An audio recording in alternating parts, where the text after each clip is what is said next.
How to create a minimalist bedroom design. Minimalism is all about clarity, space, and intention. In this tutorial, we'll show you how to create a minimalist bedroom using Homestyler's design. Platform, focusing on essentials. Clean lines and calming aesthetics. Start by choosing a simple layout.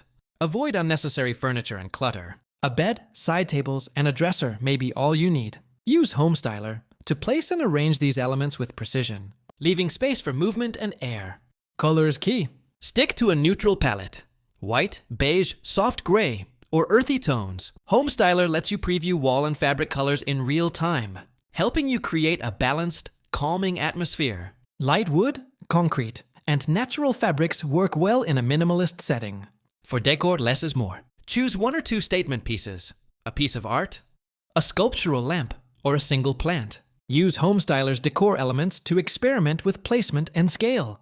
Without going overboard, use the lighting tools to add soft, natural light. Avoid harsh overhead fixtures. Instead, simulate warm lamps or pendant lights that add to the room's peaceful vibe. Minimalist bedrooms promote better sleep, focus, and peace. If you're ready to design your perfect retreat, the link to Homestyler is in the description. Build your minimalist haven today.